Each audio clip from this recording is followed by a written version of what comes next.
quelques concepts clés, la neutralité du facilitateur, les objectifs et les intentions d'un atelier de facilitation qui ne sont pas forcément connus de tous. Donc maintenant on sait qu'il y a une partie livrable à produire, mais aussi une intention, donc un mouvement, un effet secondaire comme on a aimé nommer cela. Je pars aussi avec des clés sur ce qui concerne la posture du facilitateur et comment, à travers des ateliers, on peut aboutir à des résultats plus rapidement et avec plus d'efficacité en gardant les participants bien impliqués.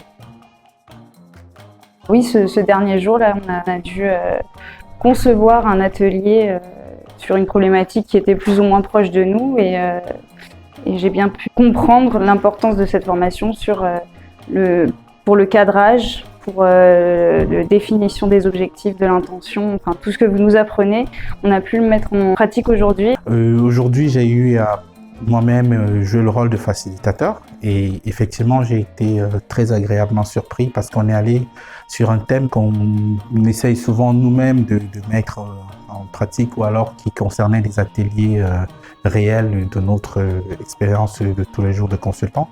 Et j'ai été agréablement surpris qu'en 40 minutes, on a plutôt sorti des choses qui avaient du sens. D'où encore la puissance en fait de toutes ces méthodologies.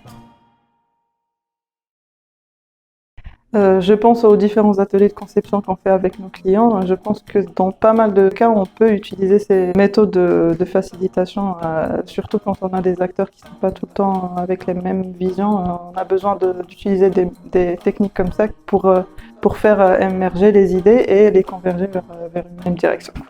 Ça va me permettre aussi d'outiller mes clients à pouvoir traiter certains sujets qui sont parfois touchy ou compliqués, aller un peu rationaliser, les rendre accessibles et pouvoir arriver à des solutions rapides et fiables.